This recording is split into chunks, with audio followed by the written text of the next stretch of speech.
Masechet Baba Batra, résumé du Daf Kuf Kaf Dalet.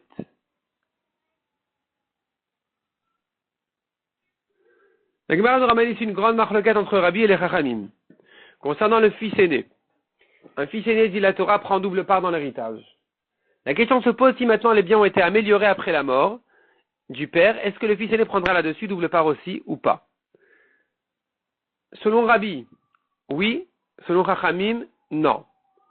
Tout le monde est d'accord que si ce sont les fils, les héritiers qui ont investi, qui ont travaillé et ça fait améliorer, c'est sûr que le fils aîné ne prend pas là-dessus double part.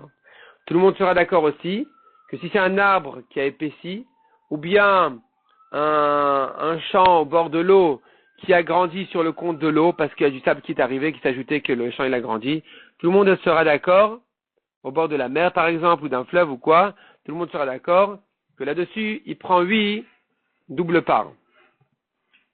Parce qu'il n'y a pas eu de vrai changement. C'est un changement dans la quantité, pas dans la définition, pas dans le nom de la chose.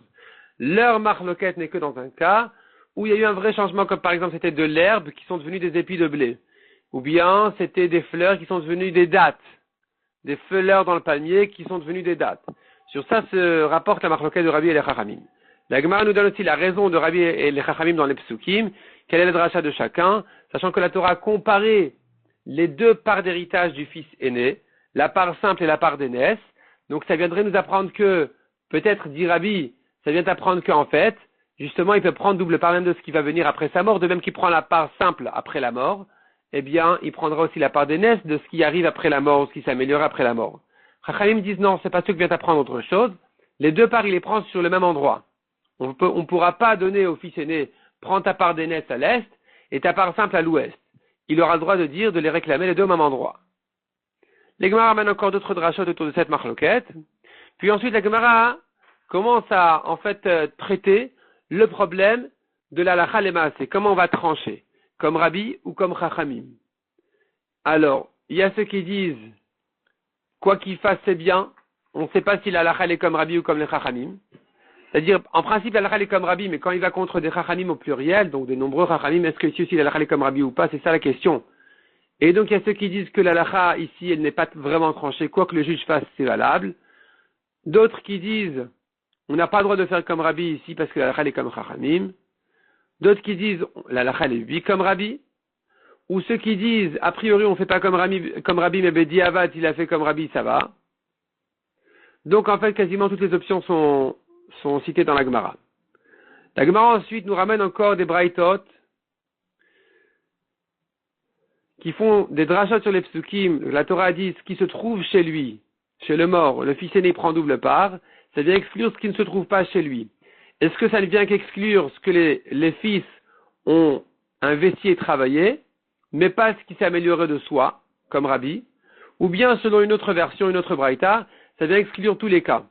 Même ce qui s'est amélioré tout seul, le fils aîné ne prend pas sa part d'aînesse là-dessus, comme les Chachamim. Donc nous avons deux braïtot là-dessus, une comme Rabbi, une comme Chachamim. La Gemara continue et dit, si maintenant, le père a prêté de l'argent, il est mort, l'argent a été remboursé après sa mort, selon Rabbi, il prend non seulement sa part d'aînesse sur le prêt même, qui a été remboursé après la mort, mais même sur les intérêts. Si c'est un goy, par exemple, qui a remboursé, qui a donné des intérêts, le fils aîné prend double part selon Rabbi. Selon les Chachamim, les intérêts, c'est sûr qu'il ne prend pas double part. Et sur l'argent même, nous avons là-dessus une marloquette dans la Gemara. Est-ce qu'il prend double part ou pas? Donc nous avons deux versions dans la Gemara, enfin une marloquette dans la Gemara. Est-ce que l'argent, la dette qui a été remboursée après la mort du père, est-ce que le fils aîné, selon les Chachamim, prend là-dessus double part, puisque c'est un shtar, donc c'est comme si ça avait été remboursé? Ou même si c'est un shtar, tu ne dis pas que c'est comme s'il a été remboursé, même s'il tient le shtar dans la main, c'est pas comme l'argent même. L'argent qui va arriver, c'est comme quelque chose qui est arrivé de l'extérieur. Il prend pas là-dessus double part. La Gemara ramène là-dessus encore une marloquette qui dit, en fait, ça dépend sous quelle forme, dans quel biais ça a été remboursé. Si c'était remboursé en terrain ou en argent, il faudra distinguer entre les cas. Dans un cas, il prend double part. Dans un cas, il prend pas double part. Nous avons donc une marloquette dans quel cas il prend, dans quel cas il prend pas. La Gemara dans le suivant va continuer à traiter cette discussion-là.